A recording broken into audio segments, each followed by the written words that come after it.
देवती गांव के अंदर मेले का सा माहौल आप लोगों ने बनाया। ऐसा लग रहा है कोई हर साल जो मेला भरता है उस प्रकार से खुशी आप सबके चेहरे पे नजर आ रही। त्योहार जैसा बना हुआ है। सारी मेरी माताएं बहनें बहुत खुश है। बहुत ऐसा लग रहा है कोई मन की इच्छा जो पूरी हुई। मैं पूरी बस्ती को बहुत बहुत बधाई और शुभकामनाएं देता हूं। साथियों, हम याद कर रहे हैं बाबा साहब अम्बेडकर को। वो बाबा साहब अम्बेडकर जिन्होंने किन परिस्थितियों के अंदर अपनी एजुकेशन पूरी की, और एजुकेशन यही नहीं, चाहे वो कोलंबिया यूनिवर्सिटी के अंदर पढ़े हो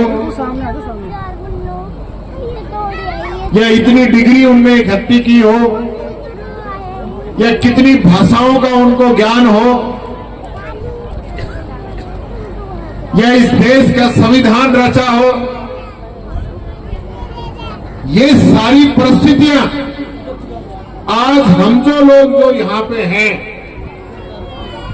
उसके किसी के भी सामने नहीं होंगी। जिस विकट परिस्थितियों में उस आदमी ने ये सारे काम किए।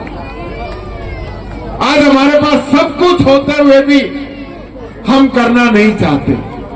उस समय उस व्यक्ति के पास कुछ नहीं था, तब उस व्यक्ति ने इस पूरे समाज का, इस देश का भला कर दिया। सही कह रहे थे कांति जी कि जिनको लाभ मिल गया वो लाभ लेके फारिग, और बाकी जिसके जो होता रहे उस पर कोई मतलब नहीं। क्या ये सही है कि एक भाई आज कलेक्टर बन जाता है और उसी का दूसरा भाई आज भी मजदूरी करता है, अपने बच्चों को नहीं पढ़ा पाता है?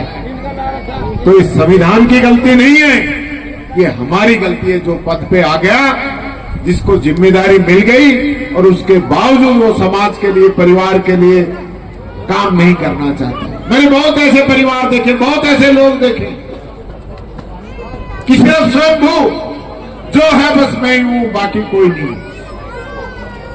ये बात हमें समझनी पड़ेगी। बाबा साहब किस बात के लिए लड़ते थे? बाबा साहब की विचारधारा क्या थी? बाबा साहब की सोच क्या थी?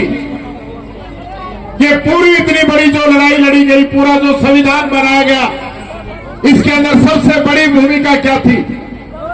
उनकी सोच थी समानता की। वो चाहते थे कि सब लोग समान हैं,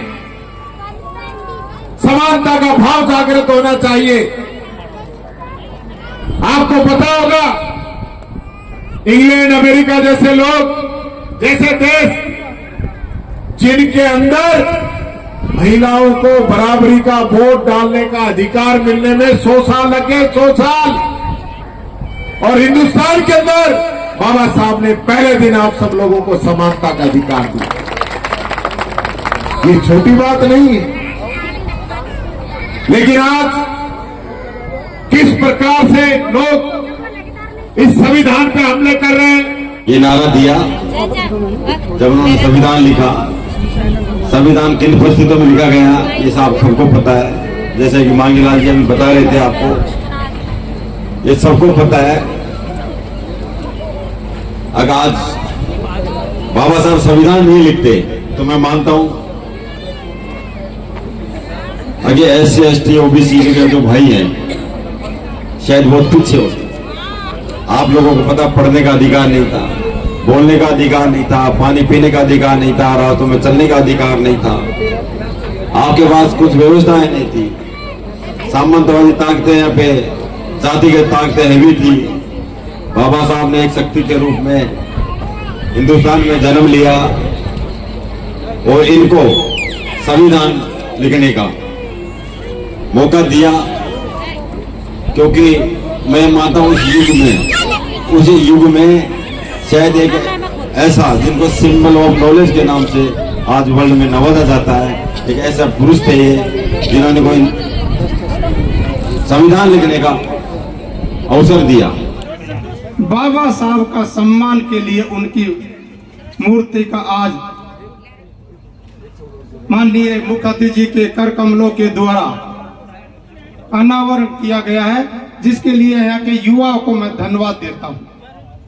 भैया उस समय की कल्पना करो, युवा साथी हैं जो बहुत सारे भाषण देते हैं, भाषण नहीं, युवाओं को बुजुर्गों से और बड़ों से वो जानने की जरूरत है कि देश आजाद नहीं हुआ था उस समय गरीब लोगों की क्या स्थिति थी। वो जानोगे तो आपके जहन में अपना आप सम्मान की भावना जागृत हो जाएगी। जिसने दुख नहीं देखा है ना उसको पता नहीं दुख कैसे होते हैं।